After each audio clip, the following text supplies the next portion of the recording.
Hello student. तो हम लोग आपको पढ़ाने आए हैं फिर से डीएलएड 2024 के एग्ज़ाम को लेकर के। तो कल हमारा फर्स्ट क्लास था और फर्स्ट क्लास में हम लोगों ने क्या देखा? फर्स्ट क्लास में हम लोगों ने देखा था जाकर के प्रीवियस ईयर क्वेश्चंस कि प्रीवियस ईयर में जो है क्वेश्चंस आते कैसे हैं। ठीक है, क्योंकि जब तक हम लोग प्रीवियस ईयर देखेंगे नहीं ना, हम लोग को आइडिया होगा नहीं कि हम लोग क्वेश्चन किस तरह आपके लिए सेट करें ताकि आप लोग ज़्यादा से ज़्यादा जो है जाकर के एग्जाम में अच्छा कर सको। तो इसके लिए पूरी टीम है हमारे इस्फाक सर, जो कि काफ़ी ज़बरदस्त आप लोगों के लिए मेहनत कर रहे हैं और उन्होंने कहा कि पूरा क्वेश्चन पहले हम लोग प्रीवियस ईयर देखेंगे, उसी के अकॉर्डिंग हम लोग सेट करेंगे और पूरी तरीके से क्वेश्चंस आप लोगों के लिए सेट है। और हम लोग यहाँ पे आप लोगों के लिए 50 इंपॉर्टेंट क्वेश्चन जो कि बहुत ज़्यादा चांसेस हैं आएंगे और ये कहीं ना कहीं प्रीवियस से बहुत सारे एग्जाम्स में आ चुके हैं, तो उसको हम लोग पूरे एक्सप्लेनेशन के साथ अच्छे तरीके से कॉन्सेप्ट के साथ हम लोग पढ़ेंगे। और दूसरी बात यह है कि हम लोगों की पूरी कोशिश रहेगी इस क्लास में, क्योंकि टाइम आप लोगों के पास है बहुत कम, तो पूरी कोशिश ये रहेगी ना कि हम लोग जो भी पढ़ाएं आपको क्लास में क्या हो वो चीज़ें याद हो जाए, ऐसा ना हो कि आपको फिर से पढ़ना पड़े। तो हम लोगों ने बहुत ही अच्छे से क्वेश्चन सिलेक्शन किया है जो कि क्वेश्चंस आए और उसके बाद आप लोगों को ज़्यादा से ज़्यादा क्लास में समझ में आ जाए ताकि जब आप वहाँ पर जाओ तो आसानी से सॉल्व कर सको। तो चलिए आते हैं इंपॉर्टेंट क्वेश्चन की तरफ। तो हमारा सबसे पहला क्वेश्चन है कि प्रकाश के परावर्तन के नियम में कौन सा कथन सही है। क्वेश्चन है कि प्रकाश के परावर्तन में कौन सा कथन सही है। तो इसमें 3-4 कथन है कि आपतन कोण का मान परावर्तन कोण से बड़ा होता है, आपतन, यहाँ पे थोड़ा टाइपिंग मिस्टेक हो गया, आपतन कोण का मान परावर्तन कोण से छोटा होता है, आपतन कोण का मान परावर्तन कोण के बराबर होता है, आपतन कोण का मान परावर्तन कोण में कोई संबंध नहीं होता। तो सबसे पहले इसके पीछे एक लाइन का कॉन्सेप्ट होता है, आइए उस एक लाइन के कॉन्सेप्ट को देखते हैं। होता क्या है परावर्तन एक्चुअल में? होता क्या, जब भी कोई प्रकाश की किरण चाहे टॉर्च के माध्यम से हो या सूरज के माध्यम से हो किसी सतह पर पड़ता है तो वो सतह क्या होता है, एक तरफ से कोटेड होता है इस तरह, और इस तरह क्या होता है, किरण पड़ता है। ठीक है, इसको हम लोग बोलते हैं आपतित किरण। तो ये क्या होता है ना जाकर के कि परावर्तित हो जाता है। क्या हो जाता है? परावर्तित। और बीच में हम डाल देते हैं एक अभिलंब डॉट डॉट करके, तो इसको कहते हैं हम लोग जाकर के आपतन कोण। आपतित किरण और अभिलंब, इसको क्या कहते हैं, अभिलंब के बीच बना कोण को कहते हैं आपतन कोण, और ये हमारा हो गया जाकर के परावर्तन कोण। अब आप क्या करो, मिरर को ऐसे रखो या ऐसे कर दो या उल्टा कर दो, जैसे मर्जी है कर दो, जब भी आपतित किरण पड़ेगी तो इसका वैल्यू होता है, इसको कहते हैं कोण आई और इसको कहते हैं कोण आर। ये हो गया जाकर के आपतन कोण और ये हो गया जाकर के आपका परावर्तन कोण। इन दोनों का वैल्यू हमेशा बराबर होगा, इसको आप दिमाग में सेट कर लो। कहने का मतलब क्या है मेरे दोस्त कि कोण आई बराबर होगा जाकर के कोण आर। ठीक है, तो हमेशा आपतन कोण का मान परावर्तन कोण के क्या होता है, बराबर होता है। जल्दी से देखो कि कहां पे ये चीज है। तो आपतन कोण का मान परावर्तन कोण से बड़ा होता है, क्या हो सकता है? नहीं, इसका मतलब ये गलत है। आपतन कोण का मान परावर्तन कोण से छोटा होता है, ये भी गलत है। आपतन कोण का मान परावर्तन कोण के बराबर होता है, तो ये आपका हो जाएगा सही आंसर। हम चाहते तो आपको डायरेक्ट करवा सकते थे कि ये आंसर होगा, लेकिन आपको इसके पीछे एक लाइन का एक्सप्लेनेशन दिया गया। एक लाइन का एक्सप्लेनेशन इसलिए दिया गया मेरे दोस्त ताकि आप जो है एग्जाम में जाओ तो आपको ये कॉन्सेप्ट याद रहे कि हमेशा आपतन कोण का मान परावर्तन कोण के बराबर होता है। किसमें? प्रकाश के परावर्तन के नियम में। ये था आपका पहला क्वेश्चन। चलो आ जाओ दूसरे क्वेश्चन की तरफ आते हैं कि समतल दर्पण बना प्रतिबिंब कौन सा कथन गलत है। ए भैया, ये समतल दर्पण क्या होता है? तो समतल दर्पण के बारे में हम लोग देख लो। घर में जो जनरली आईना होता है ना, उसी को हम लोग कहते हैं समतल दर्पण। तो पहले नॉर्मली सोच लो, आप समतल दर्पण है, घर में गए, फिर लवली वगैरह लगा वगा करके एकदम देखे मस्त, तो आप जब उसको देख रहे हो तो आपका सीधा प्रतिबिंब बनता है या उल्टा? तो हमेशा सीधा प्रतिबिंब बनता है, कभी उल्टा बनता है उसमें, कभी नहीं बनता। तो उसमें सीधा प्रतिबिंब बनता है। क्या आप जितने बड़े हो उतना ही बड़ा बनता है या छोटा या बहुत ज्यादा बड़ा बनता है? तो नहीं, उसी आकार का बनता है, जितने बड़े आप हो उसी आकार का। तीसरा एक और गुण होता है, आईना होता है ना, आईना, आईना के आप जितना करीब जाओगे ना आपका इमेज आपके उतना करीब आएगा, और आप जितना आईना से पीछे आओगे आपका इमेज उतना ही आईना से पीछे जाएगा। कहने का मतलब ये है कि आईना से और जो हम खड़े हैं और हमारे पीछे जो इमेज बन रहा, दोनों की दूरी हमेशा क्या होती है, समान होती है। दोनों की दूरी क्या होती है, बराबर होती है। तो इसका 3 गुण हो गया। एक तो सीधा प्रतिबिंब बनाएगा, सीधा को आप एक आम भाषा में आभासी भी समझ सकते हो, हालांकि उसका और लंबा डेफिनेशन होता है, लेकिन अभी उधर हम नहीं जाएंगे। सीधा प्रतिबिंब बनाएगा मतलब आभासी बनाएगा। ठीक है, समान आकार का बनाएगा, उसके बाद और क्या, जितनी दूरी पर आप खड़े हो उतनी दूरी पर बनाएगा। ये समतल दर्पण का 3 छोटा सा कॉन्सेप्ट होता है। आइए देखते हैं क्वेश्चंस में। अब क्वेश्चंस क्या बोल रहा है कि समतल दर्पण द्वारा बना प्रतिबिंब में कौन सा कथन गलत है, मतलब गलत वाला हमको चूज करना है। बोलता है कि सदैव आभासी एवं सीधा होता है। अरे भैया ये तो सही बात है, हमेशा सीधा होता है और आभासी, जो सीधा होगा वो आभासी होगा, तो सीधा आभासी होता है, कथन सही है। वस्तु के आकार का बराबर होता है, सर बताए थे, एकदम सही बात है, वस्तु के आकार का क्या होता है, बराबर होता है। समान दूरी पर बनता है, ये भी सही बात है। आईना से आप जितना पीछे जाओ इमेज उतना पीछे जाएगा, आईना के जितना करीब जाओ इमेज उतना ही करीब जाएगा। इसीलिए कुछ लोग क्या करते हैं, आईना को सटा सटा करके चेहरा में देखते हैं भैया गोरा लग रहे हैं कि नहीं, ठीक है। और उसके बाद चौथा कथन होता है कि वस्तु से छोटा बनता है। तो क्या वस्तु से छोटा बनता है, बिल्कुल नहीं बनता। तो हमारा चौथा कथन क्या हो गया, गलत हो गया। तो क्वेश्चंस जो आपके आएंगे बड़ा सिंपल आते हैं, ठीक है, बस आपको जो कॉन्सेप्ट है वो क्लियर होना चाहिए। अगर तो वही हम लोग कोशिश कर रहे हैं कि हर साइंस के पीछे, क्योंकि साइंस का जो क्वेश्चंस होता है वो रटने वाला एक्चुअल में ज्यादा नहीं होता, थोड़ा कॉन्सेप्ट होता है, वन लाइनर कॉन्सेप्ट होता है। आप वन लाइनर कॉन्सेप्ट को समझ जाओ, वन लाइनर कॉन्सेप्ट समझ गए, खल्ली बल्ली हो गया एकदम, फिर क्वेश्चन को उड़ाते रहो। चलो आगे चलते हैं। तीसरा क्वेश्चन है कि किसी वस्तु का पूरा प्रतिबिंब देखने के लिए समतल दर्पण की न्यूनतम ऊंचाई कितनी होनी चाहिए। अब ये बोला क्या कि घर में भैया घर का डेकोरेशन कर रहे हो और घर में लगाना है शीशा। बोले शीशा आईना क्यों लगाना है, बोला फुल इमेज देखना है। कोट पैंट जब पहनता है आदमी तो क्या चाहता है, फुल इमेज देखना, ना कि छोटा आईना में देखना। तो वो मिस्त्री के पास गया, बोला भैया कम से कम हमको लगाना है, मतलब बड़ा आईना तो लगा ही सकते जिसमें हम दिखेंगे, लेकिन कम से कम छोटा आईना हो जिसमें हम पूरा दिख जाए। बोला भैया छोटा आईना तो कितना लगाना होगा। तो एक आप याद रखो, समतल दर्पण का एक गुण होता है कि कोई भी जो इमेज होता है ना, तो आपका जितना लेंथ है, आपका जितना लंबाई, मान लो आप 5 फुट के हो, तो जितना आपका लेंथ है उस लेंथ से आपको क्या करना पड़ेगा, जाकर के हाफ करना पड़ेगा। मतलब कि हाफ, मान लो आपकी हाइट है 5 फीट, तो दर्पण जो होगा ना जाकर के उसकी हाइट होनी चाहिए जाकर के 2.5 फीट, मतलब कि 2.5 फीट का दर्पण मिनिमम होना चाहिए। अगर 2.5 फीट का दर्पण है तो आप क्या होगा, जाकर के आपका फुल इमेज बनेगा। अगर 2.5 से कम है तो फुल इमेज नहीं बनेगा, 2.5 से ज्यादा है तो बनना ही बनना है। मतलब मिनिमम रिक्वायरमेंट कितना है, 2.5 फीट। मान लो आप 6 फीट के हो तो हम बोलेंगे मिनिमम दर्पण हमको लाना है, समतल दर्पण लगाना है बाबू, तो कितना फीट का होना चाहिए। तो बोलेंगे भैया आपका हाइट कितना, बोले 6 फीट, और 6 फीट लंबा है तो 3 फीट का मिनिमम आपको क्या करना पड़ेगा, लगाना पड़ेगा। तो ये होता है कॉन्सेप्ट।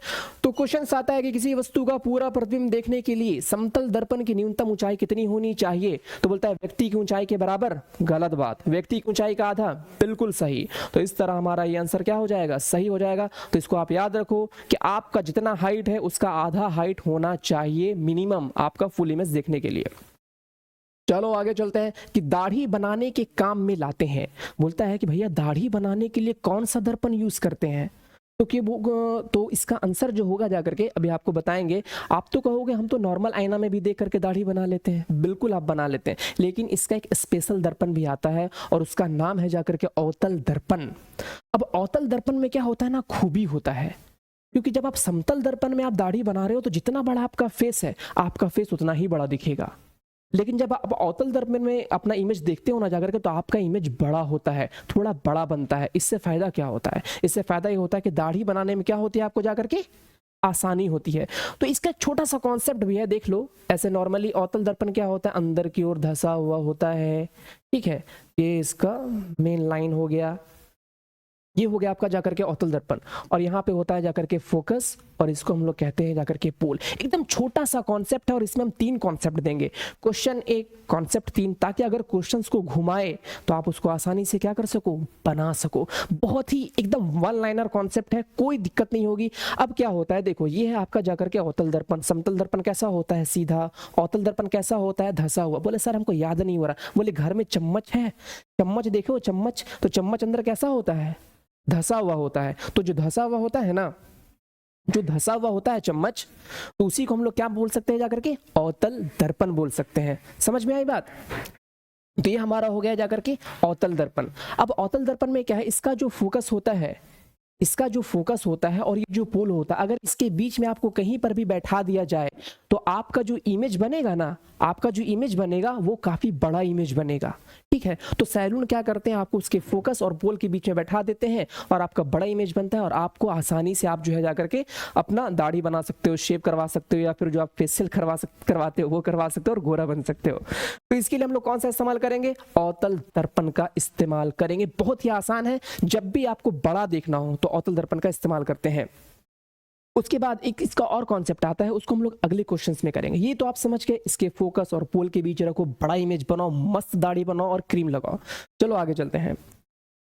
उसके बाद बोलता है कि टॉर्च और वाहनों के अग्रदीप में कौन सा इस्तेमाल करते हैं। आप देखे होगे टॉर्च ऐसे जला एकदम दूर तक जा रहा है, तो कोई बोला ना भाई ये सस्ता वाला जो टॉर्च वाला लिए है ना, तो उसमें क्या होता है, रोशनियां फैल जाता है और ज्यादा दूर नहीं जाता है। ठीक है, तो कोई फिर बोला कि गाड़ी का हेडलाइट वाला एकदम मस्त रोशनी मारता है बहुत दूर तक, तो हमको चाहिए ऐसा टॉर्च जिसमें क्या हो जाकर के हमारा दूर तक जाए। तो उसके लिए हम लोग क्या करते हैं, जाकर के अवतल दर्पण का इस्तेमाल करते हैं। और इसमें पहला कॉन्सेप्ट क्या लगाए थे, पहला कॉन्सेप्ट आप लगाए थे अवतल दर्पण में, ये था आपका जाकर के पोल, ये था जाकर के फोकस, और यहाँ पर बैठा करके उसका मस्त दाढ़ी मूंछ बना रहे थे। अब क्या करते हैं, जो हमारा लाइट होता है ना, जो हमारा सोर्स होता है, उसको हम लोग फोकस के ऊपर फिट करते हैं। और जब फोकस के ऊपर फिट करते हैं तो वो उससे जो रिफ्लेक्ट होकर के जो हमारा रे निकलता है, जो रे निकलता है वो क्या होता है, वो पैरेलली निकलता है और बहुत दूर तक जाता है। तो बोलता है भैया लंबा रेंज वाला टॉर्च है, जैसे कि पहले जापान और नॉर्थ कोरिया वाला टॉर्च आया करता था पीला रंग का, और एक पुराने जमाने वाला मस्त स्टील का टॉर्च मारे यहाँ से एकदम चला गया पहाड़ पे। तो उसमें क्या होता है, जाकर के अवतल दर्पण का हम लोग क्या करते हैं, जाकर के इस्तेमाल करते हैं। इससे होता क्या है कि हम लोगों को जो रेंज है जो बढ़ जाता है, नॉर्मली अगर रहेगा तो बस यहीं पर ऐसे फैल करके रह जाएगा। तो अवतल दर्पण का हम लोग इस्तेमाल किसमें किए जा करके, टॉर्च और वाहनों में। अवतल दर्पण का और इस्तेमाल कहाँ किया जा करके, दाढ़ी बनाने में। क्यों भैया, फेस हमारा बड़ा बनेगा। चलो आगे चलते हैं। उसके बाद बोलता है कि सौर भट्टी में कौन सा दर्पण का इस्तेमाल करते हैं।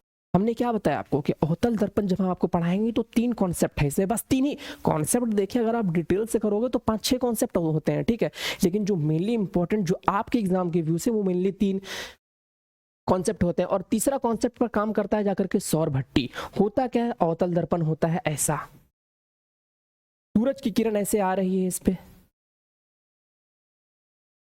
जब सूरज की किरण इस पे पैरेलल पड़ती है ना, तो ये क्या होती है, सब की सब जो है जाकर के फोकस से होकर के गुजरती है। क्या होती है, फोकस से होकर के गुजरती है। तो होता क्या, सूरज का रोशनी आया और सब का सब आकर के यहाँ पे केंद्रित हो गया। अब आईना लिए ऐसे करके और ऐसे करके सूरज का रोशनी आया और ऐसे करके दिखा दी, यहाँ पे जो कागज रहेगा वो जल जाएगा। आप लोग बच्चा में इस्तेमाल करते थे वो लेंस होता था, वो अलग चीज है। इस सौर भट्टी का हम बात कर रहे हैं। तो सौर भट्टी में कैसे इस्तेमाल करते हैं, पूरा ढेर सारा अवतल दर्पण लगा दिया एंगल पे, ढेर सारा अवतल दर्पण लगा दिया। अब सनलाइट आ रहा है, सब अवतल दर्पण का सनलाइट को क्या किया, फोकस पे केंद्रित कर दिए। अब वहां पर का टेम्परेचर हो गया एकदम हाई। जब टेम्परेचर एकदम हाई हो गया तो वहां पे जो भी चीज हमको जलाना है, पकाना है, हम आसानी से कर सकते हैं। समझे, तो इसका हम लोग किसका इस्तेमाल करते हैं, तो इसमें हम लोग इस्तेमाल करते हैं जाकर के अवतल दर्पण का।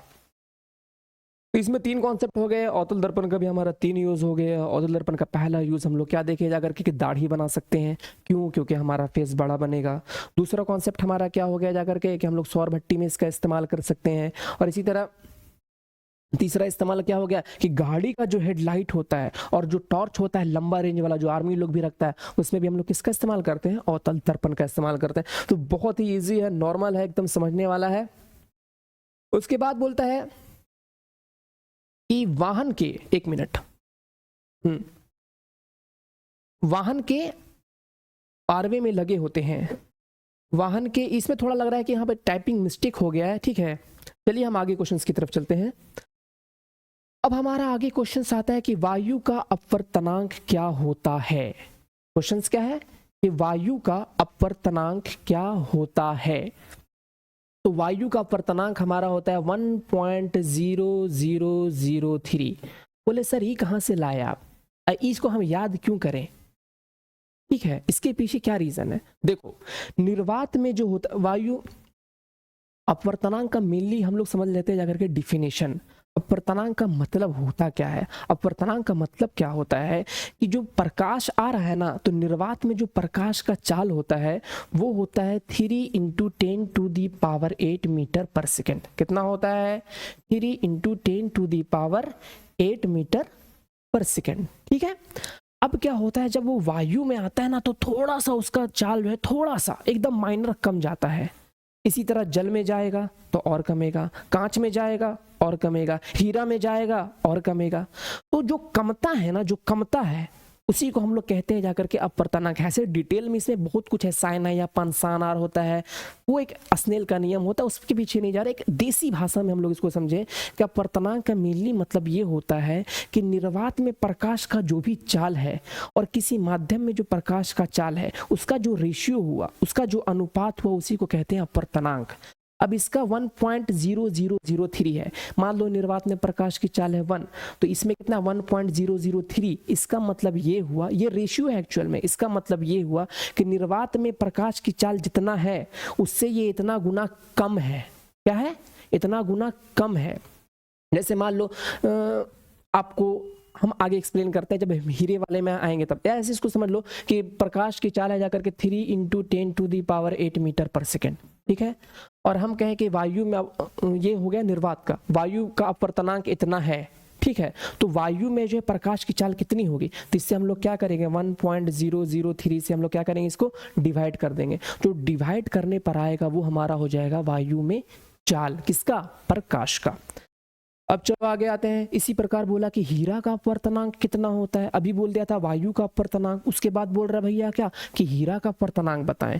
तो हीरा का अपवर्तनांक कितना होता है, तो हीरा का अपवर्तनांक होता है 2.42। देखिए पहले हम समझेंगे कि हीरा का अपवर्तनांक जो 2.42 होता है इसका मतलब क्या होता है। इसका मतलब ये होता है कि निर्वात में प्रकाश की चाल 3 × 10⁸ मीटर पर सेकंड अगर है तो उसमें अगर 2.42 से आप डिवाइड करोगे तो ये जो हीरा में जो प्रकाश की चाल होगी वो आपकी आ जाएगी। कहने का तात्पर्य क्या हुआ कि हीरा में प्रकाश की चाल क्या होती है, निर्वात से कम होती है। इसका मतलब ये हुआ। ऐसे आप अपवर्तनांक को और आप डिटेल में पढ़ोगे तो इसमें अलग अलग फंडे होते हैं, साइन आई साइन आर, इतना जाकर के झुकेगा, इतना जाकर के मुड़ेगा। लेकिन हम लोग इसको आसान भाषा में एग्जाम के व्यू से समझ रहे हैं कि नॉर्मली भाषा में आप इसको ऐसे समझ सकते हैं। तो हीरा का अपवर्तनांक क्या होता है, बहुत ज्यादा होता है 2.42। उसमें क्या होता है, प्रकाश का चाल बहुत कम हो जाता है। इसके कारण क्या होता है, हीरा बहुत ज्यादा चमकता भी है। उसको आगे भी क्वेश्चन में हम लोग करेंगे। चलो अब आगे चलते हैं। ऐसे इसको आप जो है जाकर के एकदम रट लो, दिमाग में याद कर लो कि हीरा का अपवर्तनांक 2.42 होता है। इसी प्रकार जो है जाकर के वायु का अपवर्तनांक जो होता है 1.0003 होता है। ठीक है, चलो आगे चलते हैं कि लेंस की क्षमता को किसमें मापते हैं। तो लेंस की क्षमता को किसमें मापते हैं। आप एक लेंस लगाए हुए हो, आप एक चश्मा लगाए हुए हो, दूरबीन में बहुत सारे चीज़ों में क्या होता है, लेंस लगा होता है। तो लेंस की क्षमता जो होगी जाकर के उसका कितना पावर है, किसी चीज़ में तो मापते होंगे, मीटर में, सेंटीमीटर में, किलोमीटर में, कैंडेला में, डायप्टर में, किसी में मापते होंगे। तो उसका जो मात्रक होता है, उसका जो मापक होता है, उसको हम लोग कहते हैं जाकर के डायप्टर। तो लेंस की क्षमता को किसमें मापा जाता है, लेंस की क्षमता को डायप्टर में मापा जाता है। अगर इसका क्वेश्चन से एक और आ सकता है, इसमें थोड़ा सा एक लाइन में एक्सप्लेन कर दूं कि P बराबर होता है जाकर के 1/f। ये क्या होता है जाकर के फॉर्मूला होता है, इसको रट जाओ, पी जाओ, घो जाओ, जो करना है कर लो। P बराबर होता है 1/f, मतलब जितना उसका फोकस है, अगर फोकस है उसको आप यहाँ पे पुट वैल्यू करो, 1 रखो, जो उसका आएगा काट करके वो हो जाएगा P का वैल्यू, और उसको हम लोग क्या कहेंगे, मान लो 0.5 आया, जो भी आया जाकर के उसको हम लोग डायोप्टर कहते हैं, मतलब कि डायोप्टर में मापते हैं। ठीक है, समझ में आ रहा है आप लोगों को? उम्मीद करते हैं कि आप लोगों को समझ में आ रहा होगा। उसके बाद कहते हैं कि प्रकाश किससे होकर आंखों में प्रवेश करती है। ये जो है जाकर के आंख से संबंधित आपका जो है जाकर के प्रश्न है कि प्रकाश जो आ रही है हमारे आंखों के अंदर, जो प्रवेश कर रही है, तो वो प्रवेश कैसे करती है, उसका फंक्शंस क्या होता है, इमेज कैसे बनता है, कौन सा लेंस लगा होता है, अंदर कैसे कैसे प्रोसेस चलता है। इसमें जो है आपके एग्जाम में 4 से 5 क्वेश्चन इस कॉन्सेप्ट पे, 5 से 6 क्वेश्चन बनते हैं बस, और 5 से 6 क्वेश्चन को हम पूरी कोशिश करेंगे कि आपको अभी ही रटा दिया जाए, समझा दिया जाए, आपके दिमाग में घुसा दिया जाए। तो सबसे पहले इस क्वेश्चन को देखते हैं, उसके बाद हम अगले स्लाइड में करेंगे कि प्रकाश किससे होकर हमारे आंखों में प्रवेश करती है। जो प्रकाश आती है वो हमारे आंखों में जो इंटर करती है, किसके माध्यम से इंटर करती है। तो प्रकाश जो हमारे इंटर करती है आंखों में, वो करती है इसके कार्निया के माध्यम से। कार्निया कौन वाला, जो पूरा काला काला ब्राउन दिख रहा है ना, ब्राउन आंखों में ये जो एक छोटा सा पहले छेद है उसके चारों तरफ ब्राउन है पूरा, उसको हम लोग बोलते हैं कार्निया। और इसी को आप इंग्लिश में, हिंदी में कह दोगे जाकर के स्वच्छ मंडल। क्या कह दोगे, स्वच्छ मंडल।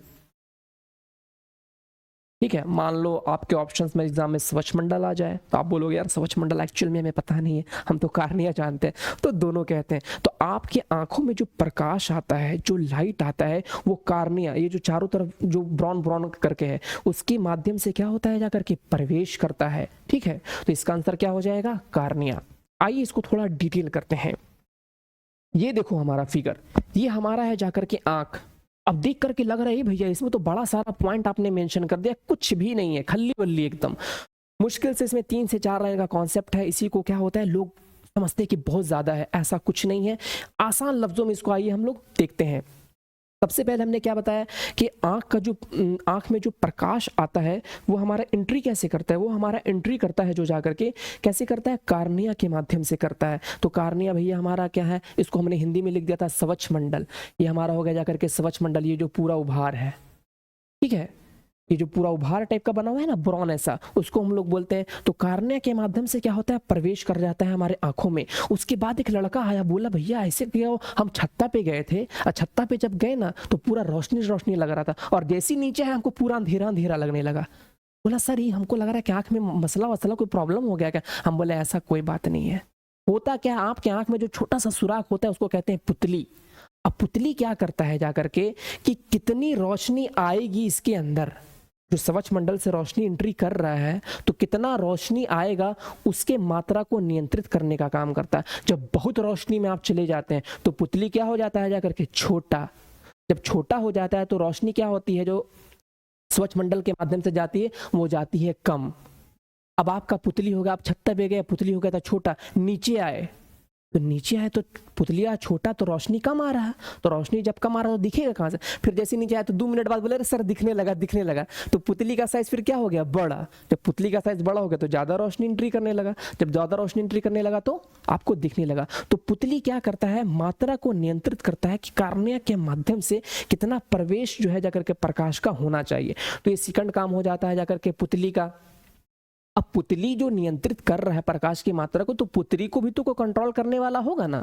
तो पुतली को कंट्रोल करने वाला होता है जाकर के परितारिका। ये बोलता है ये पुतली भैया आपको जो है कितना सिकुड़ना है और कितना फैलना है ये हम आपको बताएंगे। तो ये क्या करता है, पुतली को कंट्रोल करता है, और पुतली जो है जाकर के प्रकाश को कंट्रोल कर देता है। तो परितारिका का मेनली काम क्या होता है, परितारिका का काम होता है इसके साइज को छोटा बड़ा करना, किसके, पुतली के। ठीक है, अब पुतली का काम क्या होता है, कितना रोशनी एंट्री करेगा कार्निया में उसको नियंत्रित करना। उसके बाद आपका इसी तरह होता है फिर जाकर के इस जो भी हम पढ़ा रहे हैं ये आगे 3-4 स्लाइड में और क्वेश्चंस आने वाले हैं, आप आसानी से समझ लो। उसके बाद आपका इसी तरह क्रिस्टलीय लेंस अंदर में होता है। तो सवाल सीधा आता है कि आंखों में लगा क्रिस्टलीय लेंस कौन सा होता है, अवतल, उत्तल, उभय उत्तल। तो हमारा होता है नॉर्मली इसमें जाकर के अवतल लेंस लगा होता है। कौन सा लेंस लगा होता है, अवतल लेंस लगा होता है। तो रोशनी आया, उसके बाद क्या हुआ, स्वच्छमंडल से प्रवेश किया, पुतली उसकी मात्रा को नियंत्रित किया, लेंस से आया और लेंस से जाकर के डायरेक्ट दृष्टि पटल पे क्या होता है जाकर के इसका इमेज को डायग्राम कर देता है। ठीक है, और दृष्टि पटल पे जिसको हम लोग इंग्लिश में कहते हैं जाकर के रेटिना, क्या कहते हैं, रेटिना। रेटिना पे जाकर के आपका इमेज फॉर्मेट हो जाता है। रेटिना फिर क्या करता है, अच्छा इमेज जो बनता है रेटिना पे ना वो उल्टा बनता है, और उल्टा मतलब वास्तविक। इससे पहले बताया जो सीधा होगा वो आभासी, आप इसको याद कर लो, और जो उल्टा होगा वो हो जाएगा जाकर के वास्तविक। रेटिना पे जाकर के इमेज फॉर्मेट हो गया, ये बोला अच्छा इमेज तो बन गया, अब कैसे तो दिमाग को ना सेंस करेंगे आपको, तो फिर दिमाग को क्या करता है, सिग्नल भेजता है, इसको इलेक्ट्रिक सिग्नल में कन्वर्ट करता है, और दीर्घ तंत्रिका को बोलता है जल्दी से तुम जाओ दिमाग के पास, दिमाग को बोलो कि आ गया है वो आ गया है। तो इमेज बना, कैसे पहचान लेते हैं, अच्छा आपसे तो मिल चुके हैं, तो दिमाग के पास गया सिग्नल। तो इस तरह हमारा पूरा फॉर्मेशन होता है। तो बहुत ही आसान है कि प्रकाश जो है स्वच्छमंडल के माध्यम से प्रवेश किया, पुतली जो है जाकर के प्रकाश की मात्रा को नियंत्रित करता है, पुतली को परितारिका नियंत्रित करता है, अंदर में लेंस लगा होता है, लेंस भैया कौन सा, उत्तल लेंस। इमेज का फॉर्मेशन कहाँ होता है, तो इमेज का फॉर्मेशन भैया रेटिना पे होता है, और किसके माध्यम से जाता है दिमाग तक, तो दीर्घ तंत्रिका के माध्यम से जाता है दिमाग तक। हो गया खल्ली बल्ली कंप्लीट। अब इस पे देखो आपका 3 से 4 क्वेश्चंस होगा, एकदम इजीली करते हैं इसको। तो कॉन्सेप्ट समझ गए, एक बार और बोल दूं, एक बार और समझ लो। हमारा क्या है, आंख है, रोशनी आया, रोशनी अंदर किससे घुसेगा तो स्वच्छ मंडल से जाएगा। उसके बाद क्या होगा, पुतली, पुतली क्या करेगा, रोशनी की मात्रा को नियंत्रित करेगा। पुतली को कौन नियंत्रित करेगा, तो पुतली को परितारिका नियंत्रित करेगा कि कितना तुमको बड़ा और कितना छोटा होना है। अंदर में क्या होगा, क्रिस्टलीय लेंस होगा। लेंस किसका होगा, तो उत्तल लेंस होगा। इमेज का फॉर्मेशन कहाँ होगा, रेटिना पे होगा। कैसा, वास्तविक और उल्टा। उसके बाद रेटिना क्या करेगा, विद्युत सिग्नल में जो है जाकर के बदल देगा और वो विद्युत सिग्नल फिर जाकर के माइंड में जाएगा और बोलेगा वो आ गया। चले, तो इस पे आधारित तीन से पहला एक क्वेश्चन तो हम लोगों ने कर लिया इस पे कि प्रकाश किससे होकर आंखों में प्रवेश करता है, तो ये हमारा कार्निया हो गया एकदम आसानी से। उसके बाद हमारा ये देख लो कि पुतली के साइज को कौन नियंत्रित करता है। अभी बताए थे कि पुतली के साइज को कौन नियंत्रित करता है, परितारिका, तो ये इसका आंसर हो जाएगा। ठीक है, अब एकदम आसान आसान हो जाएगा दो क्वेश्चंस, एक मिनट। उसके बाद है कि अभिनेत्र, यहाँ पे थोड़ा मिस्टेक है, अभिनेत्र लेंस की वह क्षमता। हाँ, अब देखो इसमें दो क्वेश्चंस थे, आप इस कॉन्सेप्ट से क्या हो सकता है जाकर के 3 से 4 क्वेश्चंस बना सकते हो। हमने इस पे सिर्फ 2 ही क्वेश्चंस रखा है, लेकिन आप अगर कॉन्सेप्ट समझ गए होगे तो आप पूरा कर लोगे। कोई पूछेगा कि फिगर कहाँ बनता है, इमेज कहाँ फॉर्मेशन होता है, तो नॉर्मली होगा दृष्टिपटल। चले, अब हम लोग चलते हैं जाकर के आगे। बोलता है कि अभिनेत्र लेंस की वह क्षमता जिससे वह अपनी फोकस दूरी को समायोजित करती है, इसे क्या कहते हैं। वाह, बड़ा जबरदस्त, बड़ा कॉन्सेप्चुअल और बहुत ही अच्छा क्वेश्चन है। निकट दृष्टि दोष, समंजन क्षमता, दीर्घ दृष्टि दोष, इनमें से कोई नहीं। अब देखो होता क्या है, होता ये है, इसके पीछे एक लाइन का कॉन्सेप्ट है, कह देता हूँ। होता ये है कि आपका आंख होता है, आंख में लगा होता है क्या जाकर के लेंस। आप देख रहे हो दूर, तो दूर देखने के लिए लेंस की फोकस क्षमता क्या होनी चाहिए, ज्यादा। आपको देखना है नजदीक, तो लेंस क्षमता क्या होनी चाहिए जाकर के कम होगी, तब तो फोकस दूरी ज्यादा होनी चाहिए, फोकस दूरी कम होनी चाहिए। और लेंसवा तो अंदर में किट है, तो उसका कोई फोकस दूरी कम और ज्यादा करने वाला रहेगा, अंदर में बैठा हुआ वही ना करेगा कि भाई आप दूर देखना, चलिए फोकस दूरी बढ़ा देते हैं, चलिए नजदीक देखना है, फोकस दूरी क्या करते हैं जाकर के कम कर देते हैं। तो आप उससे क्या होता है, दूर की चीजों को देख पाते हो और नजदीक की चीजों को देख पाते हो। तो ये जो क्षमता होती है ना, ये जो क्षमता होती है, इसको कंट्रोल करता है जाकर के पश्चिमाभी पेशियां। कौन करता है, पश्चिमाभी पेशियां। और ये जो पूरा प्रोसेस हो रहा है आंख वाला, कि आप दूर का चीज को तुरंत देख लिए, नजदीक का चीज को तुरंत देख लिए, इसको हम लोग कहते हैं जाकर के समंजन क्षमता। क्या कहते हैं, समंजन क्षमता कहते हैं। इसमें मेनली समझ गए कि आप क्या होता है, आपका फोकस दूरी जो है जाकर के, आपका जो लेंस है, देखो ऐसा लेंस लगा होता है और इस पे है ना 2 कनेक्शन लगा होता है, कनेक्शन ही समझो इसको। ऐसे होता है पश्चिमाभी पेशियां, यहाँ पे और यहाँ पे। पश्चिमाभी पेशियां क्या करता है जाकर के, जब शिथिल होता है, कहने का मतलब थोड़ा खींचता है, तो लेंस क्या हो जाएगा जाकर के, पतला। जब लेंस पतला होगा तो फोकस दूरी बढ़ जाएगा, आप एकदम दूर से देख के पहचान गए, अरे साला तुम आ रहे हो। दूर से कैसे पहचान लिए, लेंस का क्षमता क्या हो गया, पतला, लेंस हो गया पतला, तो फोकस दूरी गया बढ़, आसानी से देख लिए। अब फिर आपको दिए एक किताब पढ़ना, तो तुरंत पढ़ लिए। तो इसका मतलब लेंस का जो फोकस दूरी है उसको आप घटाए तब तो फिर ये क्या होता है जाकर के, ये हो जाता है जाकर के थोड़ा चौड़ा, मतलब कि ये जो होता है सिकुड़ जाता है। जब ये सिकुड़ जाता है तो ये क्या हो जाता है जाकर के मोटा।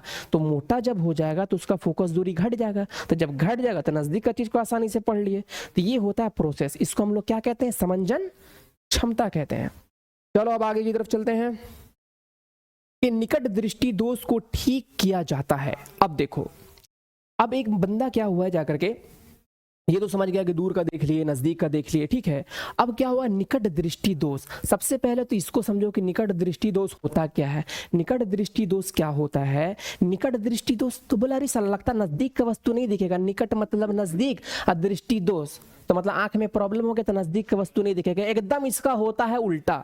निकट दृष्टि दोष का मतलब होता है कि दूर का चीज को जो है आप नहीं देख सकते हो, दूर का चीज को आप नहीं देख सकते हो। एकदम इसका नाम रखा गया साइंटिस्ट लोग उल्टा करके, ऐसे इसमें इंग्लिश में इसको हम लोग कहते हैं मायोपिया। तो निकट दृष्टि दोष में क्या होता है ना जाकर के, कि आपको जो है जाकर के दूर का वस्तु जो है जाकर के वो क्लियरली नहीं दिखता है। और इस दृष्टि दोष को दूर करने के लिए जो हम लोग लेंस का इस्तेमाल करते हैं जाकर के, उसका नाम है जाकर के अवतल लेंस। क्या नाम है जाकर के उसका, अवतल लेंस। आइए थोड़ा सा इसके पीछे एक लाइन का कॉन्सेप्ट है उसको भी हम लोग समझते हैं। देखो कैसे, ये आपको हो गया जाकर के निकट दृष्टि दोष। इसमें हुआ क्या ना आपका जाकर के, ये जो आपका जो लेंस है, देखो इसके पीछे 2 रीजन हो सकता है। या तो आपका लेंस मोटा हो, देखो पहले समझो, एक यहां से आपका जाकर के आ रहा है प्रकाश, ये आपका जाकर के आंख में है लेंस, ये आपका जाकर के आंख में क्या है, लेंस है, ठीक है। अब जो प्रकाश आ रहा है और जो आपका लेंस लगा हुआ है, तो इससे आया और आ करके कटिंग होना चाहिए था कहाँ पे जाकर के, रेटिना के ऊपर। कहाँ पे होना चाहिए था, रेटिना के ऊपर, तभी तो इमेज का फॉर्मेशन होता। लेकिन हुआ क्या, कटिंग हो गया जाकर के यहीं पे, मतलब कि दोनों जो रेखाएं थी वो यहीं पे आकर के मिल गई। अब भैया मिल गया तो दूर का वस्तु दिखेगा नहीं हमको, तो दिखेगा नहीं, तो अब बोले अब क्या करें यार, हमको तो साला दूर जाते हैं तो दूर देखते हैं तो दिखता ही नहीं। तो उसके लिए क्या किया, डॉक्टर के पास गया, तो वो उसको क्या किया, अवतल लेंस दिया। अवतल लेंस देखो, अवतल लेंस बोलता है ना, चश्मिश है, चश्मा लगा लिया, तो चश्मा लगा लिया। अवतल लेंस क्या करता है, किरणों को क्या करता है ना, अपसारित करने का काम करता है। क्या करता है, अपसारित करने का काम करता है। एक किरण ऐसे आया, हल्का से इसको क्या किया, इमेज में अच्छा से नहीं, हल्का से इसको डाइवर्ज कर दिया, उसकी वजह से क्या होता है, फिर जाकर के यहाँ पर कट जाता है, और जब ये यहाँ पर जाकर के कटता है तो इसका इमेज का फॉर्मेशन यहाँ पे हो जाता है। तो उसको हम लोग जाकर के जो है, उसको हम लोग क्या करते हैं, फिर जाकर के आसानी से जाकर के उसको हम लोग देख लेते हैं, ठीक है। तो किसी को हो गया जाकर के दोस्त, तो बोला कौन सा दोस्त, तो बोला निकट दृष्टि दोष, इंग्लिश में बोले तो मायोपिया। तो बोले क्या दिक्कत है, बोले दूर का नहीं दिखता है हमको सर, तो दूर का नहीं दिखता तो आपको लगाना पड़ेगा चश्मा। तो कौन सा लेंस लगवा ले, तो अवतल लेंस। अवतल लेंस क्या करेगा, अपसारित करेगा। अपसारित करने के कारण क्या होगा, इमेज का फॉर्मेशन आसानी से हो जाएगा। इसको हम लोग और भी डिटेल में पढ़ सकते हैं, जो मैं आपको बता रहा हूँ ना, ये सब शॉर्टकट है देसी भाषा में, जब डिटेल में पढ़ेंगे तो और अच्छे से हम लोग इसको पढ़ेंगे, ठीक है। तो निकट दृष्टि दोष में कौन सा लेंस का इस्तेमाल करते हैं बाबू, तो निकट दृष्टि दोष में हम लोग अवतल लेंस का इस्तेमाल करते हैं। अब चलो भाई आगे, उसके बाद बोलता है कि दीर्घ दृष्टि दोष। दीर्घ दृष्टि दोष को दूर कैसे किया जाता है, तो अभी हम लोगों ने क्या देखा, निकट दृष्टि दोष। तो निकट दृष्टि दोष में एक लड़का कह रहा था कि निकट दृष्टि दोष का मतलब नजदीक वाला, ना भाई ना ना ना ना ना, निकट दृष्टि दोष का मतलब क्या हो गया, दूर वाला चीज जो है आपको क्लियरली नहीं देखेगा। और जब दीर्घ दृष्टि दोष होगा ना, तो आपको नजदीक वाला चीज नहीं देखेगा, तो दीर्घ दृष्टि दोष हो गया। तो निकट दृष्टि दोष में हम लोगों ने किसका लेंस का इस्तेमाल किया था, अवतल का। और दीर्घ दृष्टि दोष जब हम लोग को होगा तो हम लोग इसमें इस्तेमाल करेंगे जाकर के उत्तल लेंस। बोला सर इसका भी एक्सप्लेनेशन दे दीजिए, एकदम आपके लिए स्लाइड तैयार है, और यहाँ पे पूरी टीम है आपके लिए, पूरी अच्छे तरीके से काम कर रही है, ठीक है। और वो क्या करती है कि इमेज का फॉर्मेशन भी देती है ताकि आप अच्छे से इसको समझ सको। तो देखो इसको देखो, ये हमारा दीर्घ दृष्टि दोष। अब दीर्घ दृष्टि दोष में मसला क्या हुआ था, ये आपका नॉर्मल आई है पहले। दीर्घ दृष्टि दोष में मसला क्या हुआ था, आपका जो लेंस है ना, लेंस हो गया जाकर के पतला। क्या हो गया, पतला। तो लेंस जब पतला होगा ना तो फोकस दूरी बढ़ जाएगा। लेंस जब पतला होगा तो फोकस दूरी क्या होगा, बढ़ जाएगा। तो इसका फोकस दूरी क्या होगा ना, बढ़ गया। तो जब फोकस दूरी बढ़ गया तो इमेज का फॉर्मेशन होने लगा जाकर के रेटिना के पीछे। हम बोले ऐसे नहीं होगा, फोकस दूरी इसका कम करिए। तो कम करने के लिए क्या कि हम यहाँ पे लगा दिए उत्तल लेंस, आगे में मोटा चश्मा लगा लिया। उत्तल लेंस जब लगाया तो इसको क्या किया, किरणों को अभिसरित कर दिया और यहाँ पे ला करके इसको कट कर दिया। जब यहाँ पर होकर के कट होने लगा तो हमको इजिली दिखने लगा। तो ये हमारा कौन सा हो गया जाकर के, दीर्घ दृष्टि दोष का उपचार। समझ में आई बात। तो दीर्घ दृष्टि दोष में हम लोग इस्तेमाल करते हैं उत्तल लेंस, निकट दृष्टि दोष में हम लोग इस्तेमाल करते हैं अवतल लेंस। तो ये हमारा हो गया दीर्घ दृष्टि दोष। दीर्घ दृष्टि दोष में हमेशा याद रखोगे कि उत्तल लेंस का इस्तेमाल करते हैं, और दीर्घ दृष्टि दोष जो होता है उसमें नजदीक की चीजें नहीं दिखती है, निकट दृष्टि दोष में दूर की चीजें नहीं दिखती। एकदम रट जाओ, घोल जाओ, पी जाओ, दिमाग में समा लो। चलो आगे चलते हैं। अब आ गया है, बोले भैया एक और दोष हमको हो गया। तो बोले कौन सा, तो बोले हो गया जरा दृष्टि दोष। कौन सा दोष हो गया, जरा दृष्टि दोष। ये क्या बोला लड़का आकर के हमको, एक तो लड़का आया था वो बोला सर हमको दूर का नहीं दिखता, तो बोले यार तुम अवतल लेंस लगाओ, मसला खत्म। दूसरा आया बोला सर हमको तो किताबें में नहीं दिखता है, दूर का तो दिखता है। हम बोले यार तुम उत्तल लेंस लगाओ, तुम भी निकलो। एक लड़का और आया, बोला सर ना हमको दूर का दिखता है ना नजदीक का दिखता है। तो बोले यार ये तो बड़ा मसला है। तो इसको हम लोग कहते हैं जरा दृष्टि दोष। क्या कहते हैं, जरा, जिसमें दूर का भी नहीं नजर आता और नजदीक का भी नहीं नजर आता। और उसमें जो हम लोग इस्तेमाल करते हैं लेंस का, उसका नाम है बायोफोकल लेंस। क्या कहते हैं। अब बोले भैया ये बायोफोकल लेंस कैसा होता है। कुछ नहीं होता है बायोफोकल लेंस से, बता रहा हूँ क्या होता है। ऐसे देखे होगे बहुत सारे लोग जो बूढ़े लोग होते हैं खास करके, उनका जो चश्मा होता है ना ऐसे होता है और यहाँ पे ऐसे कट होता है। तो होता क्या, ये पूरा वाला जो ऊपर वाला जो होता है ये होता है अवतल लेंस। क्योंकि जब दूर देखोगे तो सीधा देखोगे, तो अवतल लेंस का इस्तेमाल कर लिए। और जब ऐसे बूढ़ा इंसान ऐसे पढ़ेगा देख करके तो नीचे देखेगा, तो उस टाइम इस्तेमाल करेगा जाकर के ये लेंस। तो इसका नाम है जाकर के उत्तल लेंस। और दोनों लेंस को जब मिला दोगे तो हो गया ये बायोफोकल लेंस।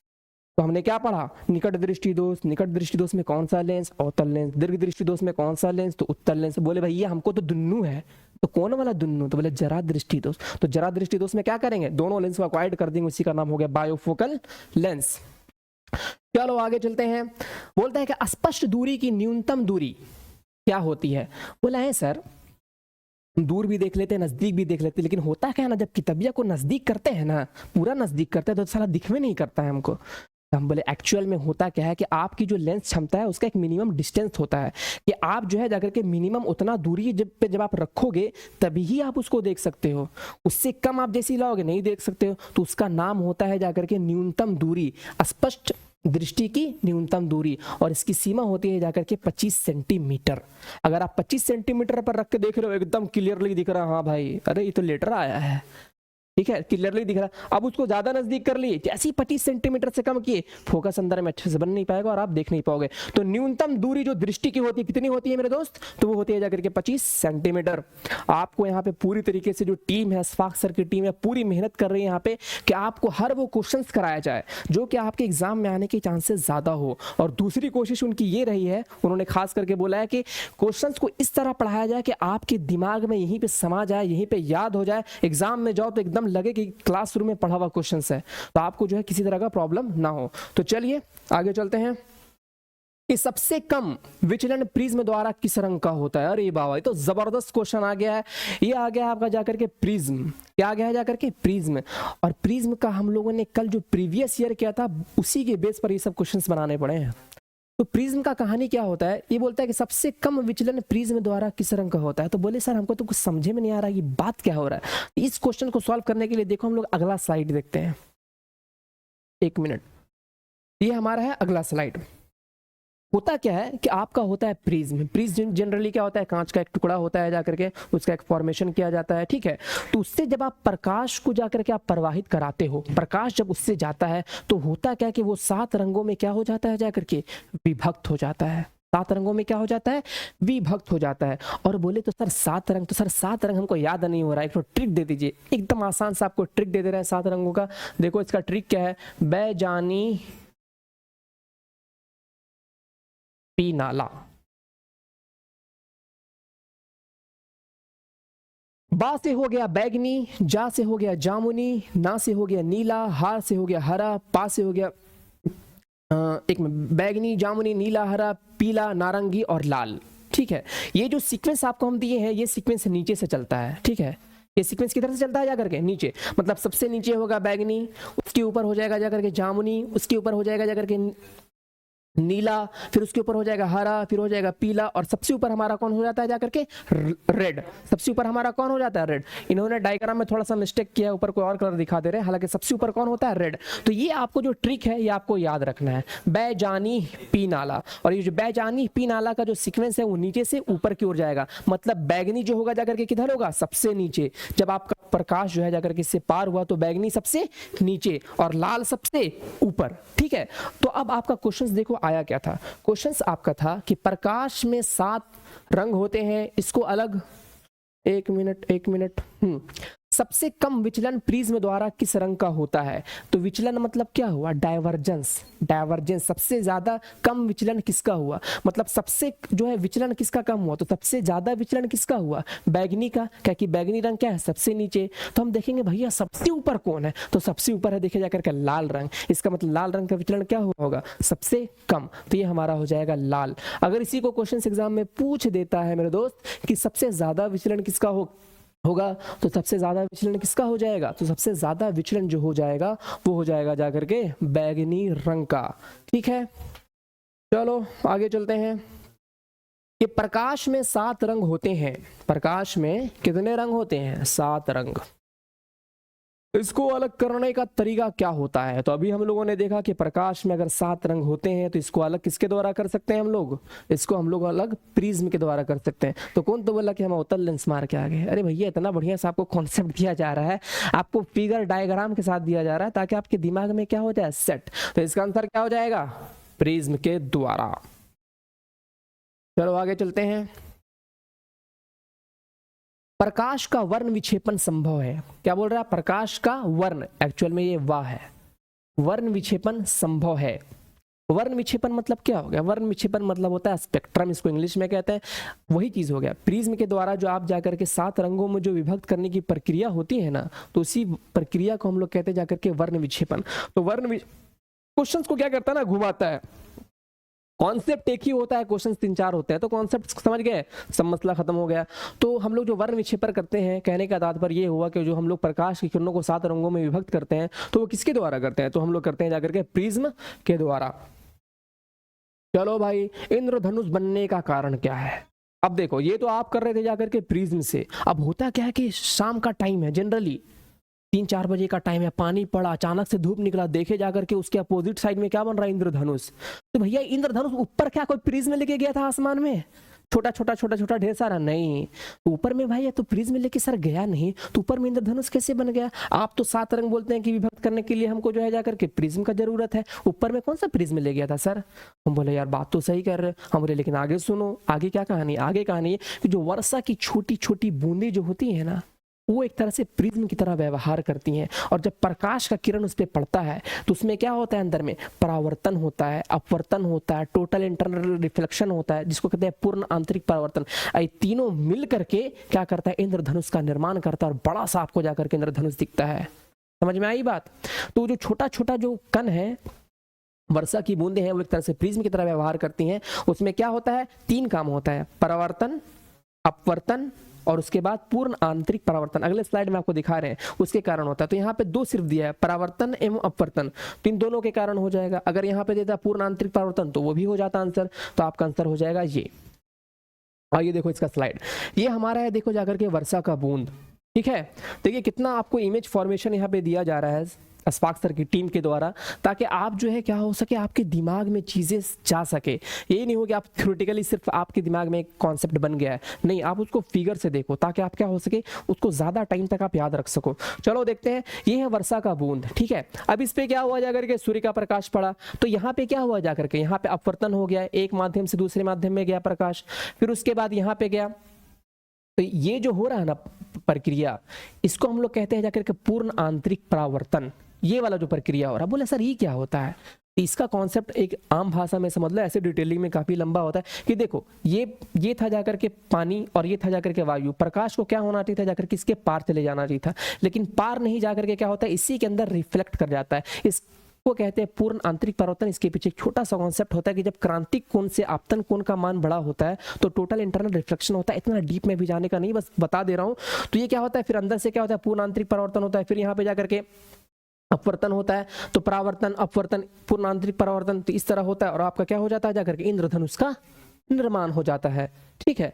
तो इसके पीछे ये लॉजिक था जो कि भी आपका क्वेश्चन था कि इंद्रधनुष बनाने का कारण क्या है? तो परावर्तन हो गया और अपवर्तन हो गया। बोलता है कि हीरा का अत्यधिक चमकना किस कारण होता है? बोला कि सर हमने हीरा देखा, हीरा जो है जाकर के बहुत होता है जाकर के चमकीला।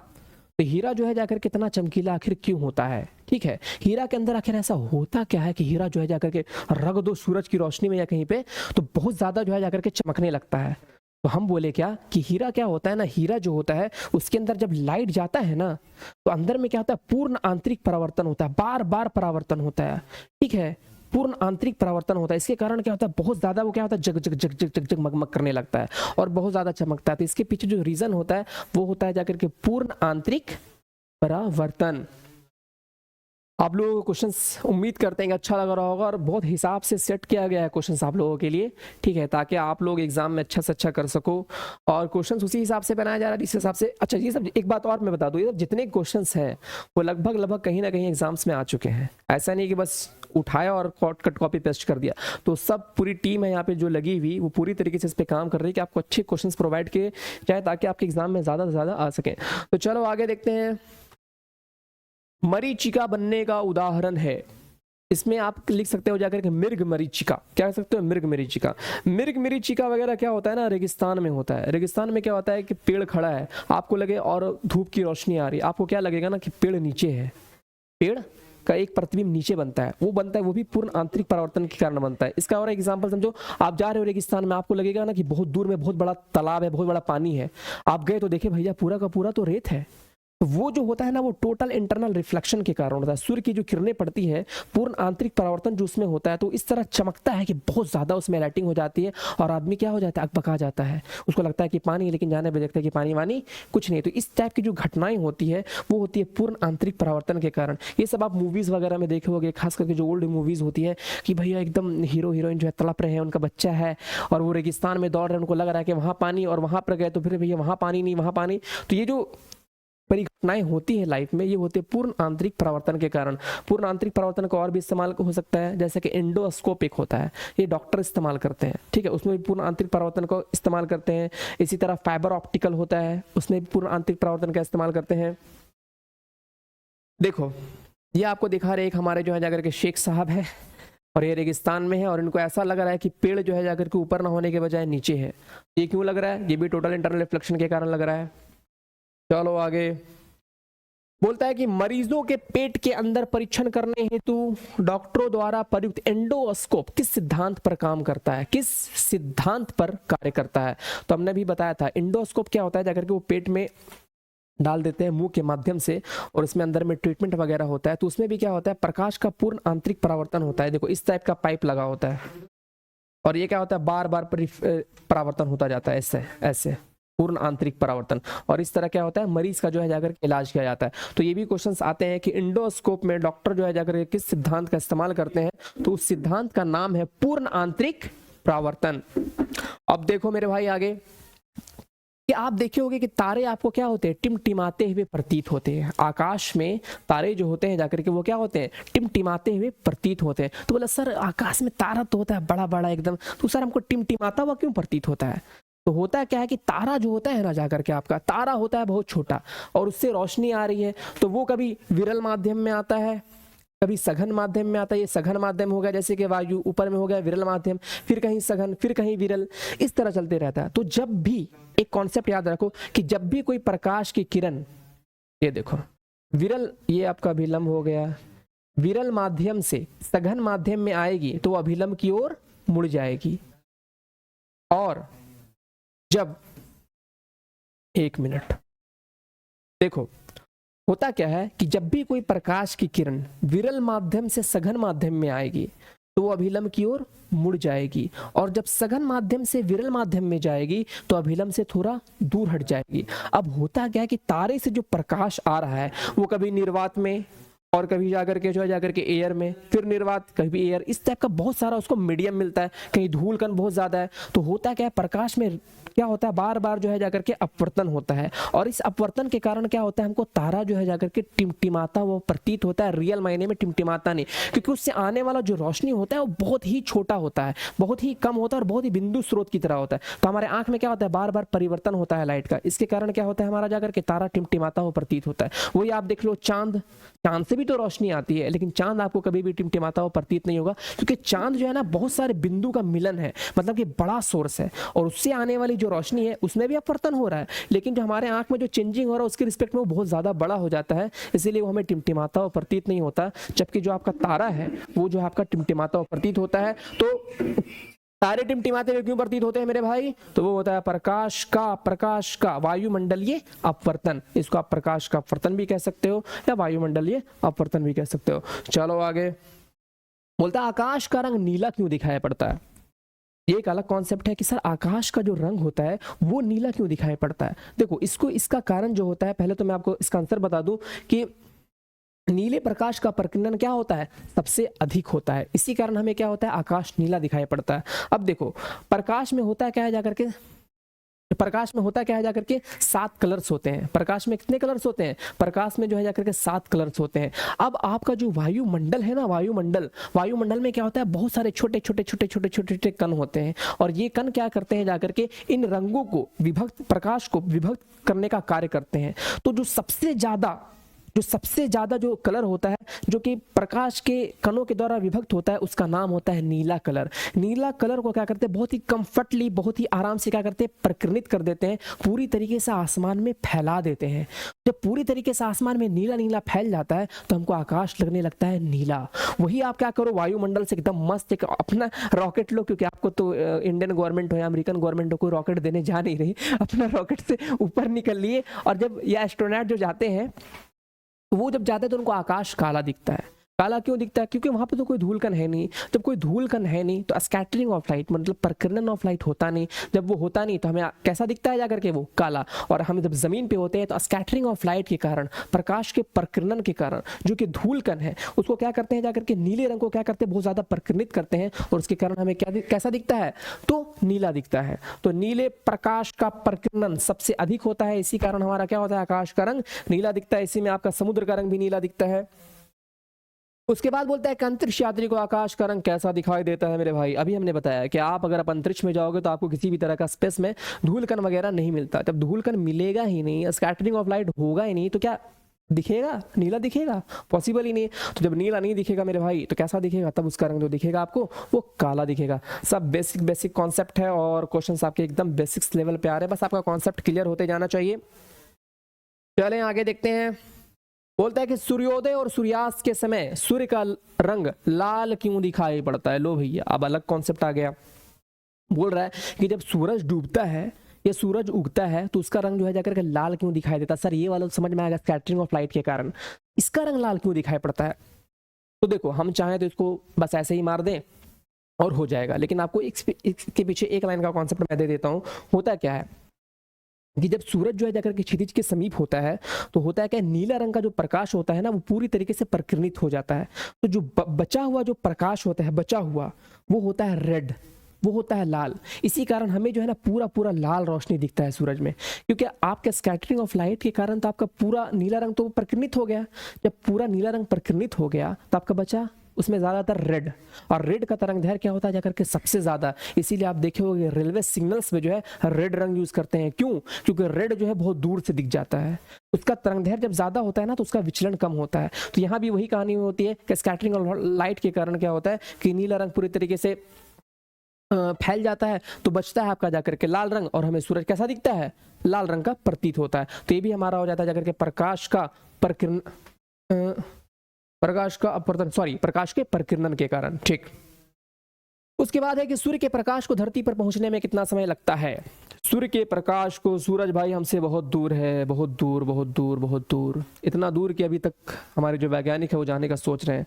तो सूरज का जो प्रकाश है वो हमारी पृथ्वी तक आने में कितना समय लगता है, तो हमें लगता है जाकर के 8.5 सेकंड। ये एस नहीं, ये 5 है। और कहीं कहीं पे आपका 8.3 सेकंड भी आता है, कहीं कहीं पे आपका ठीक है 8.5 मिनट, 8.5 मिनट, ठीक है 8.5 मिनट का समय लगता है। और कहीं कहीं पे आपका 8 मिनट भी आता है आंसर, कहीं कहीं पे आपका जाकर के 8.3 भी आएगा। तो आपको उसी के जो रेंज में जो आंसर होगा वो मारना है। ठीक है, तो आपका जो हो गया था क्वेश्चन के सूर्य के प्रकाश को धरती तक पहुंचने में लगा समय क्या होता है, तो वो हो गया जाकर के 8.5 मिनट।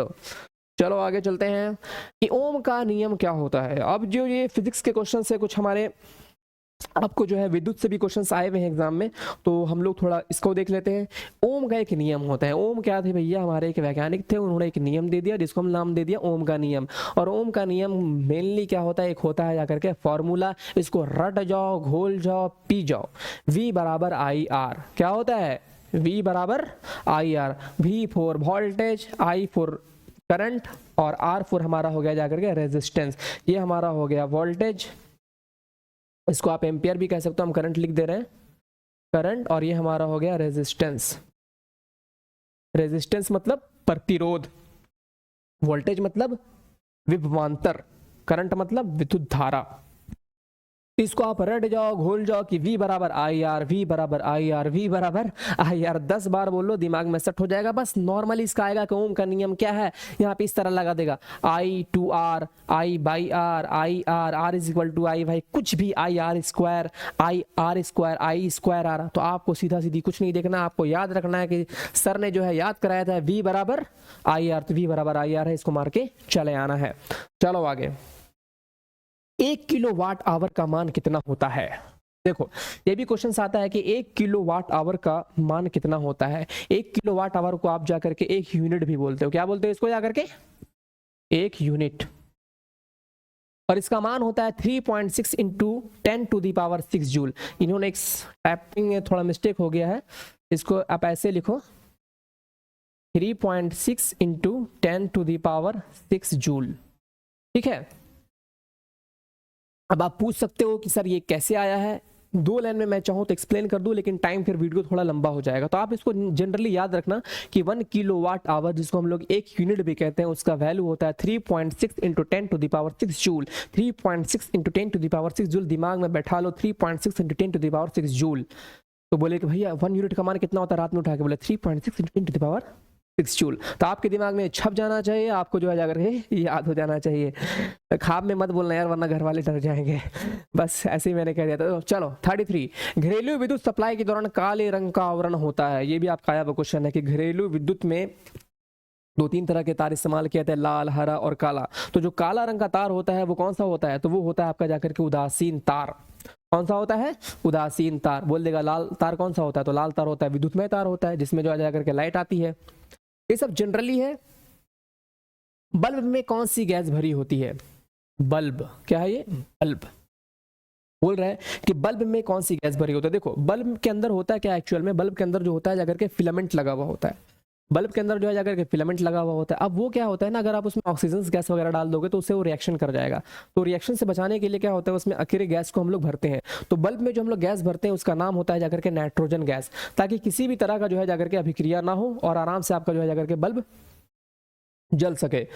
उसके बाद होता है कि ट्यूबलाइट। ट्यूबलाइट बोले तो जाकर के मरकरी, जो कि यहाँ पर लगा हुआ भी है। ट्यूबलाइट में कहता है कि कौन सी गैस भरी होती है। तो ट्यूबलाइट में जो होता है आपका जाकर के वो नियॉन प्लस मरकरी वेपर भरा होता है। इसके अंदर में क्या होता है ना, ट्यूबलाइट में अंदर में क्या होता है, सल्फर का लेप लगा होता है। फिर उसके अंदर जो है नियॉन और मरकरी वेपर को भर देते हैं, और उसकी वजह से जो है जाकर के आपका लाइट आता है। जबकि जो बल्ब वगैरह होता है उसमें आपका जाकर के नाइट्रोजन गैस भरते हैं, कभी कभी ऑर्गन भी भरते हैं, लेकिन आपके ऑप्शन इसी तरह होंगे। तो आप जो है जाकर के नियॉन प्लस मरकरी वेपर मार सकते हो। बोलता है 400 वाट का कोई रेफ्रिजरेटर 8 घंटे प्रतिदिन चलाया जाता है। बोल रहा है कि आपके घर में भैया एक फ्रिज है जिसका जो है जाकर के क्षमता जो है जाकर के वो 400 वाट है, और वो 8 घंटा प्रतिदिन चलता है मेरे दोस्त। कितना घंटा? 8 घंटा प्रतिदिन चलता है। 3 रुपया जो है यूनिट आपका बिजली चार्ज है। 30 दिन तक जो है जाकर के आप चलाए तो आपका जो है जाकर के बिजली बिल जो आएगा कितना आएगा? लग रहा है भाई कितना कुछ होने वाला है यार, कैलकुलेशन होगा लंबा होगा, कुछ भी नहीं होने वाला है। 2 लाइन, कितना लाइन? 2 लाइन। 2 लाइन हम लोग करेंगे और काम खत्म। देखो जो ऊर्जा खपत होता है ना, ऊर्जा खपत को निकालने का सबसे अच्छा तरीका होता है, हम यूनिट देख लेते हैं। इसको हम लोग बोलते हैं किलो वाट आवर। क्या बोलते हैं? किलो वाट आवर मतलब हो गया 1 यूनिट। ठीक है। और इसमें हम मल्टीप्लाई कर देंगे ये कितने दिन तक चला है, कितने घंटे तक चला है। ठीक है। और उसके बाद उसको रुपीज से मल्टीप्लाई कर देते हैं। सबसे पहले हम देख लेते हैं जाकर कि ये कितने किलो वाट का है। सबसे पहले तो हम लोग ये देख लेते हैं, क्या देख लेते हैं, कितने किलो वाट का है। तो देखो ये जो है जाकर के 400 वाट का है। कितना वाट का है? 400 वाट का है। इसको हम लोग क्या करते हैं, किलो वाट में बदल देते हैं। तो किलो वाट में बदलने के लिए हो जाएगा 400 बाई 1000, ये बन गया जाकर के किलो वाट। ठीक है। क्या बन गया? Kilowatt. अब देखो जाकर के ये चला कितने टाइम तक है। तो चला कितने टाइम तक है, तो इसमें ऊर्जा खपत कितना हुआ है। तो 400 बाई 1000 ये बन गया जाकर के किलो वाट, इंटू 8 घंटा चला है तो 8 से मल्टीप्लाई कर दिए। कितने दिन तक चला है? तो 30 दिनों तक चला है तो 30 से मल्टीप्लाई कर दिए। तो ये हमारा क्या निकल जाएगा कि हमारा यूनिट जो खपत हुआ है वो कितना हुआ। सबसे पहले क्या किए, वाट था, वाट को क्या में बदल दिए, किलो वाट में। क्यों बदले भैया? यूनिट में किलो वाट होता है, तो किलो वाट करने के लिए क्या करना पड़ा, 1000 से भागा कर दिए। अब इसको ये बन गया किलो वाट कि तो भैया कितना दिन पर दिन चलता था, तो 8 घंटा पर डे चलता था। कितना दिन तक चला, तो 30 दिन तक चला, तो गुना कर दिए। अब इसको कैंसिल कर दो, 1 0 से 1 0 कैंसिल, 1 0 से 1 0 कैंसिल, 10 का टेबल 3 बार, तो 10 तिया 30 और 4 तिया 12 और 12 8 96। 96 यूनिट जो है जाकर के आपने क्या किया है, जाकर के कंजप्शन किया है। कितना किया है? 96 यूनिट। ठीक है, आप जो है जाकर के आसानी से 1 मिनट, ठीक, तो 96 यूनिट क्या क्या है जाकर के आपने कंजप्शन किया है। अब बोले भैया 3 रुपए 1 यूनिट का दाम है। देखिए आपको हम पहले बता चुके, किलो वाट आवर बोलो चाहे यूनिट बोलो बात एक ही है। तो 3 रुपया पर यूनिट बोले, उठाए कितना? 96 यूनिट।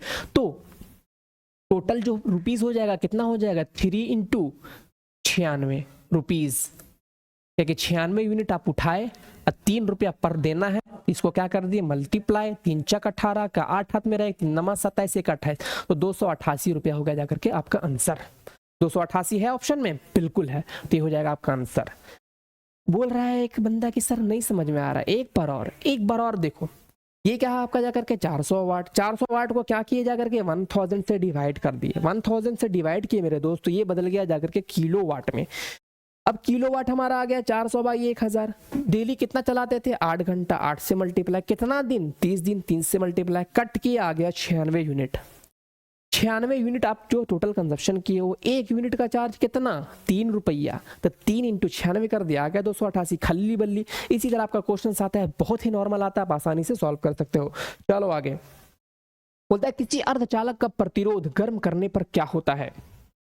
देखो, एक होता है जाकर के चालक, एक होता है जाकर के आचालक, एक होता है जाकर के अर्धचालक। और अर्धचालक को हम लोग इंग्लिश में कहते हैं सेमी कंडक्टर। क्या कहते हैं? Semi conductor.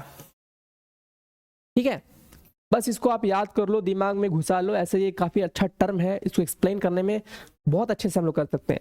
लेकिन नॉर्मली हम लोग याद रखते हैं इस बात को कि कोई भी चालक, कोई भी जो चालक होता है उसको अगर आप गर्म करोगे ना, तो उसका जो प्रतिरोध है वो बढ़ जाएगा। चालक का बात कर रहा हूं, जैसे कि लोहा, एल्युमिनियम, स्टील, जितने भी हैं, किसी को भी गर्म करोगे तो प्रतिरोध बढ़ जाएगा। प्रतिरोध बढ़ेगा मतलब क्या हुआ? विद्युत धारा कम जाएगा। और जितने भी अर्धचालक होते हैं उसको जब आप गर्म करोगे तो उसका प्रतिरोध क्या होता है? घट जाएगा। जब प्रतिरोध घट जाएगा तो विद्युत धारा का मान क्या हो जाएगा? बढ़ जाएगा। जाहिर सी बात है, रेजिस्टेंस कम कर दोगे तो विद्युत धारा ज्यादा सप्लाई होगा। ठीक है, तो ये बोलता है कि किसी अर्धचालक का प्रतिरोध गर्म करने पर क्या होता है। तो रट लो, दिमाग में घुसा लो कि कोई भी अर्धचालक जो होगा उसको जब भी हम गर्म करेंगे तो उसका प्रतिरोध क्या होगा? जाकर के घटेगा। जब प्रतिरोध घटेगा तो विद्युत धारा का मान बढ़ जाएगा। कोई भी प्रतिरोध हटाओ, जो धारा बह रहा है, देसी भाषा में समझो, धारा जो बह रहा है वो क्या हो जाएगा? बढ़ जाएगा। तो सेमी कंडक्टर में जब भी आप जो है जाकर के गर्म करोगे, हीटिंग दोगे, तो क्या होगा? रेजिस्टेंस कम जाएगा, और रेजिस्टेंस कम होने की वजह से विद्युत धारा का मान बढ़ जाएगा। चलो आगे, बोलता है जब धातु को गर्म किया जाता है तब इसका प्रतिरोध। अभी बताएं कि कोई भी जो जाकर के मेटल होता है, कोई भी जो जाकर के चालक होता है, जब उसको गर्म करोगे तो उसका प्रतिरोध बढ़ेगा, और अर्धचालक में क्या होगा? घटेगा। तो जब धातु को गर्म किया जाता है तब इसका प्रतिरोध क्या होगा? बढ़ जाएगा। धातु का प्रतिरोध गर्म करने पर बढ़ेगा। और जो है जो उपधातु होते हैं, जिसको हम लोग जाकर के अर्धचालक भी कहते हैं, अर्धचालक का प्रतिरोध क्या होगा? घटेगा। धातु को गर्म करने पर प्रतिरोध बढ़ेगा, अर्धचालक को गर्म करने पर प्रतिरोध घटेगा। 3 बार बोल दो, दिमाग में फिट हो जाएगा कि धातु को गर्म करने पर प्रतिरोध बढ़ेगा और अर्धचालक को गर्म करने पर प्रतिरोध घटेगा। चलो अब आगे चलते हैं। निम्नलिखित में से कौन अर्धचालक नहीं है? अब भैया तो बोले अर्धचालक तो बता दें सर, ये नहीं बताएं कि अर्धचालक कौन कौन है। तो अर्धचालक बहुत सारे मेटल होते हैं, इसके लिए आपको पीरियोडिक टेबल पढ़ना पड़ेगा। जैसे कि बोरॉन है, सिलिकॉन है, जर्मेनियम है, आर्सेनिक है, बहुत सारे होते हैं, वही 5 6 7 है, तो उसको आप याद कर लो। तो इसमें जो है अर्धचालक कौन नहीं है, तो बोरॉन जो है आपका अर्धचालक होता है, सिलिकॉन भी अर्धचालक है, जर्मेनियम भी अर्धचालक है। तो अर्धचालक कौन नहीं है? तो अर्धचालक तांबा नहीं है। अर्धचालक के बारे में एक्सप्लेनेशन कल के वीडियोस में आएगा, और अच्छे से आएगा कि कौन कौन अर्धचालक है, आप उसको याद कर सकते हैं। ठीक है, तो इसमें तांबा जो सब जानते हो कि तांबा क्या होता है? मेटल होता है। ठीक है, चलो तापमान का एसआई मात्रक क्या होता है? एकदम रटा हुआ क्वेश्चन है, ये भी आपके 8 9 10 क्लास में होता है कि तापमान का एसआई मात्रक याद करो, इसका एसआई मात्रक याद करो, दूरी का याद करो, उसका याद करो। तो तापमान का जो एसआई मात्रक होता है वो क्या होता है? वो होता है जाकर के केल्विन। और इसके अलावा भी बहुत सारे मात्रक होते हैं, जैसे कि सेल्सियस हो गया, फारेनहाइट हो गया। फिर ये क्वेश्चन भी आ जाते हैं आपके जाकर के कि केल्विन दे देगा और बोलेगा जाकर के डिग्री सेंटीग्रेड में बदलो, या डिग्री सेंटीग्रेड दे देगा, बोल देगा केल्विन में बदलो, फारेनहाइट में बदलो। तो इस क्वेश्चन को भी हम लोग देखेंगे। ऐसे जो है आपका जाकर के तापमान का एसआई मात्रक क्या होता है। तो तापमान का एसआई मात्रक आपको याद रखना है, आगे चल करके देखेंगे। ठीक है, अभी हम लोग फारेनहाइट पे आते हैं। ये कह रहा है कि 32 डिग्री सेंटीग्रेड आपका जो है जाकर के फ़ारेनहाइट है। क्या है जाकर के फ़ारेनहाइट, सॉरी 32 डिग्री जो है जाकर के आपका सेंटीग्रेड है। इसको क्या करना है जाकर के आपको फ़ारेनहाइट में बदलना है। किस में बदलना है जाकर के? फ़ारेनहाइट में बदलना है। तो इसका जो है जाकर के क्या होगा, तो देखो इसका फॉर्मूला जनरली होता है डिग्री सी बराबर 5/9 इंटू एफ माइनस 32। क्या होता है? 5/9 इंटू एफ माइनस 32। इसको भी आप जाकर के रट जाओ, घोल जाओ और पी जाओ बढ़िया से कि डिग्री सी अगर आपका दिया हुआ हो और आपको जो है जाकर के फ़ारेनहाइट में बदलना हो, तो इसको जो हम लोग याद करेंगे, इसका ये फॉर्मूला याद कर लेंगे कि डिग्री सी बराबर जो होता है वो होता है 5/9 इंटू एफ माइनस 32। कितना होता है? 5/9 इंटू एफ माइनस 32। अब यहाँ पर जाकर के आप ये वैल्यू जब आप पुट करोगे तो आपका जो फ़ारेनहाइट का मान है वो ऑटोमेटिक निकल जाएगा। देखो डिग्री सी कितना है? 32, हमने 32 रख दिया। यहाँ पे कितना है? 5/9 हमने रख दिया, f माइनस 32। ठीक है, यहाँ पे बेस्ट ये होगा हमारे लिए कि हम इसका मान जो है जाकर के 35 कर देते हैं, क्योंकि इससे हमें क्या होगा जाकर के कैंसिल करने में जो है जाकर के आसानी हो जाएगी। ठीक है, तो हम यहाँ पर इसको चलो रहने भी देते हैं, इसको कोई मुश्किल नहीं है। तो नहीं, इसको हम लोग 35 कर देते हैं। ठीक है, 35 करने से क्या होगा, कैलकुलेशन में आसानी हो जाएगी। तो ये कितना हो गया? 5 सते 35 और ये कितना हो गया? 9 सते 63 क्रॉस मल्टीप्लिकेशन, और ये कितना हो गया? f minus 32। तो f में क्या कर दो आप जा करके ऐड कर दो, 63 प्लस 32। तो ये हो गया 3 2 5 और 6 3 9। इस प्रकार ये आपका आंसर हो जाएगा जाकर के 95 डिग्री सेंटीग्रेड। और यहाँ पर जो हम लोग क्या कर दे रहे हैं जाकर के 35 डिग्री।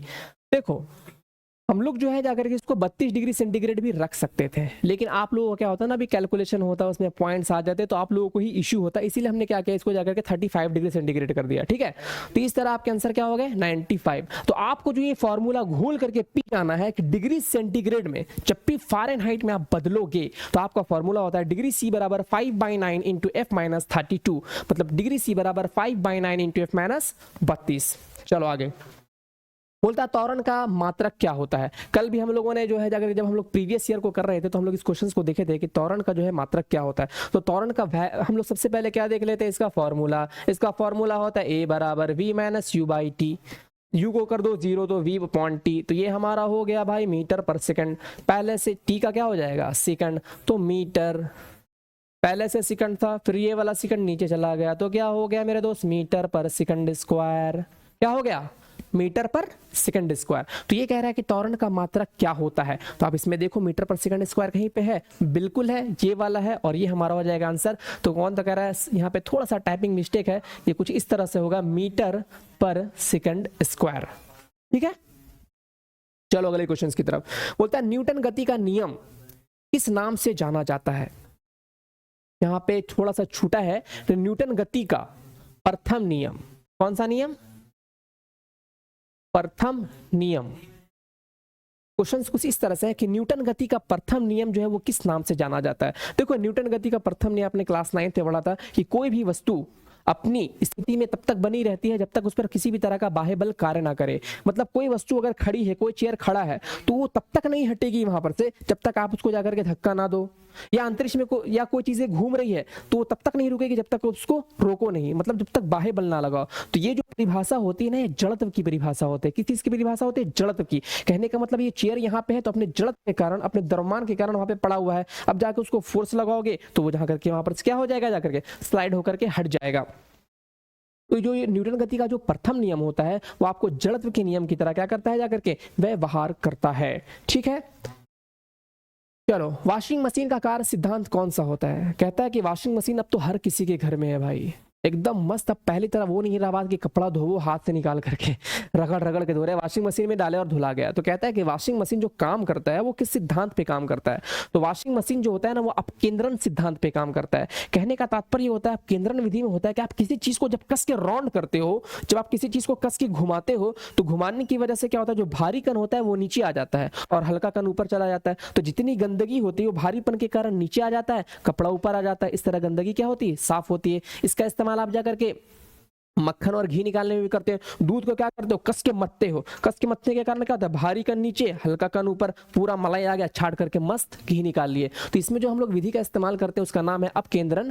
अब देखो निम्नलिखित में से कौन सा सही है। इसमें क्या करना है जाकर के, ये आपका जो है जाकर के कथन वाइज है, और आजकल जो आपके एग्जाम्स हो रहे हैं उसमें कथन वाइज क्वेश्चंस काफी सारे आने लगे हैं। ठीक है, इसमें क्या होता है, आपको स्टेटमेंट दे दिया जाता है और स्टेटमेंट के बेस पे जो है आपसे पूछा जाता है कि कौन सही कौन गलत। तो देखो इसमें क्वेश्चन से है कि निम्नलिखित में कौन सही है। द्रव्यमान परिवर्तित नहीं हो सकता है, भार परिवर्तित होता है, भार द्रव्यमान गुरुत्वीय त्वरण का गुणनफल होता है, इनमें से सभी। आइए इसको एक दो लाइन के कॉन्सेप्ट हम लोग समझते हैं। एक्चुअल में क्या होता है, एक होता है द्रव्यमान, क्या होता है द्रव्यमान, एक होता है भार। देखो इन दोनों में मेनली डिफरेंस क्या होता है। द्रव्यमान क्या होता है, आपने गए मोदी दुकान और वहां से लाए जाकर के 2 केजी आलू, क्या लाए 2 केजी आलू। अब ये 2 केजी आलू आप लाए जाकर के, ठीक है, इसको हम लोग कहते हैं जाकर के मास, क्या हो गया जाकर के मास। ठीक है, अब ये 2 केजी आलू को आप इंडिया में तौले तब भी 2 केजी, अमेरिका में ले गए तब भी 2 केजी, चांद पे ले जाओगे ना तब भी 2 ही केजी रहेगा, क्योंकि इसमें जो क्वांटिटी है जो सामान है वो तो घटता बढ़ता नहीं है। तो घटता बढ़ता क्या बोलते हैं, चांद पे सर तो कम हो जाता है, चांद पे द्रव्यमान कम नहीं होता, चांद पे भार कम होता है, और भार बराबर होता है डब्लू, डब्लू बराबर होता है mg। मतलब कोई भी चीज को देखो 2 इंटू 9.8 19.6 न्यूटन। ठीक है, ये आपका हो गया भार। भार कहने का मतलब क्या हुआ, कोई भी जो चीज है उसको जो पृथ्वी जो जमीन अपने तरफ जिस फोर्स से अट्रैक्ट कर रही है उसको हम लोग कहते हैं भार। और ये जो है जगह के साथ बदलते रहता है। जैसे कि ध्रुव पे आप जाओगे, कल के क्वेश्चंस के हिसाब से ध्रुव पे आप जाओगे तो वहां पे क्या होता है 9 जो गुरुत्वीय त्वरण का मान होता है वो बढ़ जाता है। आप इक्वेटर पे आओगे तो गुरुत्वीय त्वरण का मान बोले तो जी का मान क्या होता है जाकर के घट जाता है। तो दोनों जगह वेट अलग अलग होगा, लेकिन जो आपका मास है, मास हमेशा एक समान रहेगा, और मास रहना भी चाहिए एक समान, क्योंकि कहीं भी जाओ यार तो क्वांटिटी थोड़ी घटा, आपका फोर्स आगे पीछे हो सकता है जो कि जी लग रहा है, लेकिन द्रव्यमान हमेशा क्या होगा समान। तो द्रव्यमान हमेशा समान होता है, चांद पे चले जाओ, जमीन पे आओ जाओ, जमीन के अंदर घुस जाओ, लेकिन वेट आपका क्या होता है कंडीशन के हिसाब से बदलता रहता है। तो बस वही क्वेश्चन है कि द्रव्यमान परिवर्तित नहीं होता, बिल्कुल सही बात है, द्रव्यमान परिवर्तित नहीं होता। भार परिवर्तित होता है, बिल्कुल होता है। ध्रुव पे जाओगे तो कुछ भार होगा, इक्वेटर पे आओगे तो कुछ भार होगा, और कल के कॉन्सेप्ट में आपको पढ़ा जा चुका है कि ध्रुव पे थोड़ा ज्यादा भार होगा, इक्वेटर पे थोड़ा कम होगा। भार द्रव्यमान और गुरुत्वीय त्वरण का गुणनफल होता है, बिल्कुल सही बात है। डब्ल्यू बराबर क्या होता है mg, मास इंटू गुरुत्वीय त्वरण। तो आपका जो है तीनों का तीनों कथन जो है जाकर के क्या हुआ सही हुआ। तो हमने समझा मेनली डिफरेंस किसमें, द्रव्यमान में और भार में, कि द्रव्यमान जो है कभी भी नहीं बदलता, भार जो है बदलता है। चलो आगे की तरफ। बोलता है लिफ्ट में ऊपर जाने पर भार कैसा प्रतीत होता है। यार बड़ा जबरदस्त क्वेश्चन है और इंटरेस्टिंग क्वेश्चन है, और इस क्वेश्चन में है ना अच्छे लोग जो है जाकर के फंस जाते हैं कि लिफ्ट में भैया ऊपर जाएंगे तो भार कमेगा, नीचे आएंगे भार घटेगा बढ़ेगा, क्या है। और ये कॉन्सेप्ट आप अच्छे स्टूडेंट से भी अगर आप पूछोगे तो थोड़ा मुश्किल हो जाते हैं, आते सबको है, एक्सप्लेन करने में मुश्किल होता है, लेकिन आपको मैं एक कॉन्सेप्ट दे रहा हूं, और वो कॉन्सेप्ट बस 2 लाइन का कॉन्सेप्ट होगा, और आप आसानी से समझ जाओ कि ऊपर जाएंगे तो बढ़ेगा, नीचे आएंगे बढ़ेगा, घटेगा क्या होगा। देखो ये आपका एक लिफ्ट होता है, ठीक है, लिफ्ट के अंदर होते हो आप, ठीक है, आपका ये 2 पैर 2 हाथ हो गया। लिफ्ट क्या है, एक्सेलरेट करते हुए जाकर के ऊपर जाता है, एक्सेलरेट बोले तो त्वरण करते हुए ऊपर जाता है। अब इस कॉन्सेप्ट को समझने से पहले एक लाइन और समझो। आप यहां पे खड़े हो जमीन पे, आप बोले हमको सर लग रहा है कि हम जो है 55 किलो का है, तो बोला सर हमको लग रहा है हम 60 किलो का। तो भैया ये वेट आपको लगता क्यों है, ये वेट जो है आपको फील क्यों होता है। तो होता क्या है ना, जो जमीन आप क्या करते हो, जमीन को प्रेस करते हो, तो जमीन जो बदले में आपको जो प्रेस करती है ना, तो उस वजह से आप क्या करते हो, एक वेट का फील करते हो, एक वेट का अनुभव करते हो। तो जमीन जो आपको दबाती है ऊपर की तरफ, ऐसे जो करके जो फोर्स लगा रही है आपकी तरफ, आप जमीन को दबाए, जमीन आपको दबाई, तो इस दबान जमीन के जो फोर्स लगाने की वजह से आप एक वेट महसूस करते हो। तो आप जो है ये वाला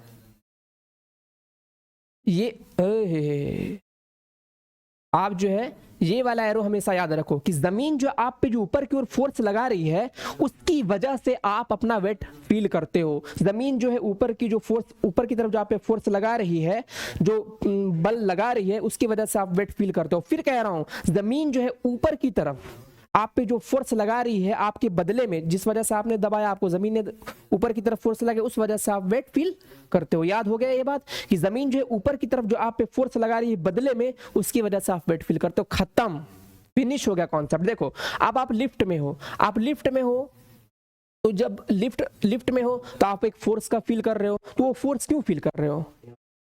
जमीन आपको क्या कर रही है, जमीन जो है जाकर के आपको क्या कर रही है, ऊपर की तरफ फोर्स लगा रही है, उस वजह से फील कर रहे हो। एक फोर्स तो आप पे हमेशा लगता रहेगा। अब आएगा लिफ्ट का फोर्स। तो लिफ्ट जब ऊपर की तरफ जाएगा ना, तो लिफ्ट जब ऊपर की तरफ जाएगा तो ऊपर की तरफ क्या होगा, लिफ्ट एक्सेलरेट होगा। ऊपर की तरफ लिफ्ट क्या होगा, त्वरण होगा। जब ऊपर की तरफ होगा तो एक तीर और इसमें जोड़ दो। अब बताओ, जब दो तीर आप जोड़ोगे, आपको देसी भाषा में बता रहा हूँ, एक्चुअल में ये वेक्टर का पार्ट है 11-12 का। जब दो तीर आप जोड़ोगे तो आपका वेट क्या हो गया, जाकर के ऐड हो गया। तो ऐड हो गया मतलब बढ़ गया। इसका मतलब याद रखो, जब भी लिफ्ट ऊपर की तरफ जाएगी आप जो है भारीपन महसूस करोगे। जब भी लिफ्ट ऊपर की तरफ जाएगी आप एकदम इस कॉन्सेप्ट को दिमाग में घुसा लो कि जमीन जो हमारे ऊपर की फोर्स लगा रही है, उसकी वजह से मैं क्या कर रहा हूँ, वेट फील कर रहा हूँ। अब लिफ्ट जो है ऊपर की तरफ जा रही है तो एक फोर्स और उसमें ऐड कर दो। जब एक फोर्स और ऐड कर दिए तो आपका वेट क्या हो गया, बढ़ गया। अब देखो दूसरा कंडीशन, आप जो है जाकर के लिफ्ट में हो, अब फिर इस पे एक फोर्स तो लग ही रहा हमेशा, नीचे वाला फोर्स जिसकी वजह से आप वेट फील कर रहे हो। अब जो है लिफ्ट नीचे की तरफ जा रही है। जब लिफ्ट नीचे की तरफ जा रही है मेरे भाई त्वरण के साथ, तो अब एक फोर्स किधर लग रहा है, इधर की ओर लग रहा है। तो दोनों फोर्स किस तरफ है, अपोजिट डायरेक्शन में। जब अपोजिट डायरेक्शन में है तो ये क्या हो जाएंगे, माइनस। माइनस कहने का मतलब है कि आप जो है जाकर के आपका भार क्या होगा, कम फील होगा। इसीलिए आप बड़े बड़े मॉल में जब ऊपर से नीचे आओगे तो हल्का सा लाइट फील होगा। आपको कैसा फील होगा, हल्का सा लाइट। तो आप क्या फील करोगे, भारहीनता महसूस करोगे, मतलब लगेगा मेरा वेट थोड़ा सा कम रहा है। तो ऊपर जाओगे तो क्या होगा, आपका वेट बढ़ा हुआ फील होगा। नीचे आओगे तो क्या होगा, वेट घटा हुआ फील होगा। इसका कॉन्सेप्ट फिर से एक लाइन में कि आप जो है जो वेट फील करते हो ऊपर तीर की वजह से फील कर रहे हो। कहने का मतलब जो बदले में जमीन आप पे लगा रही है तो एक एरो तो हमेशा ऊपर, जब लिफ्ट ऊपर जाएगा एक और ऐड कर दो तो आप जो है भारीपन महसूस करोगे। जब नीचे लिफ्ट आएगी तो एक फोर्स तो हमेशा ऊपर लग रहा है, वो तो लगेगा ही, एक और एरो नीचे लग गया आपका जाकर के तो माइनस हो गया। माइनस होने की वजह से क्या हो जाएगा, आप भारीनता महसूस करोगे। तो ये पे क्वेश्चन था कि लिफ्ट में ऊपर जाने पर भार कैसा होगा। तो ऊपर जाएंगे भैया, एक वेट तो हमेशा ऊपर लग ही रहा है, एक और त्वरण लग जाएगा तो ऐड हो जाएगा, तो हमें क्या हो जाएगा, बढ़ा हुआ फील होगा। उसके बाद है एक लिफ्ट में किसी व्यक्ति का प्रत्यक्ष भार वास्तविक भार से कम महसूस होता है। अब देखो क्वेश्चन घुमाया थोड़ा सा यहाँ पे कि एक लिफ्ट में है, एक आदमी जा रहा है और उसको लग रहा है कि मेरा भार क्या हो रहा है, कम हो रहा है। तो भैया भार कम कब होगा, ऊपर जाओगे तब। ऊपर जाओगे तो एक तीर और ऐड होगा, मतलब नीचे आ रहा होगा। इसका मतलब है लिफ्ट क्या हो रहा है, जब भी आप हल्कापन महसूस कर रहे हो इसका मतलब लिफ्ट क्या हो रहा है, ऊपर जा रहा है, नीचे जा रहा होगा। तो ये लिफ्ट हमारा क्या होगा, जाकर के नीचे जा रहा होगा। तो त्वरण के साथ हमेशा क्या होगा, ये नीचे जाएगा। अच्छा, एक है समान गति के साथ ऊपर नीचे, तो समान गति नहीं, त्वरण का हमेशा ऐड होना जरूरी है। जब त्वरण होगा तभी आप फील करोगे। कहने का मतलब उसका स्पीड जो है आगे पीछे होना चाहिए, ठीक है। तो त्वरण के साथ जब लिफ्ट नीचे जा रहा होगा तो आप कैसा फील करोगे, हल्का महसूस करोगे। क्यों, क्योंकि एक वेट तो आपका ऊपर लग रहा है ऑलरेडी, त्वरण के साथ आपका क्या हो रहा है, जाकर के नीचे आ रहा है एक फोर्स, तो इसकी वजह से क्या हो जाएगा, माइनस, और आप हल्का फील करोगे। चले आज का ये लास्ट क्वेश्चन आपका कि पृथ्वी के गुरुत्वाकर्षण का कितना भाग चंद्रमा के गुरुत्वाकर्षण के सबसे नजदीक होता है।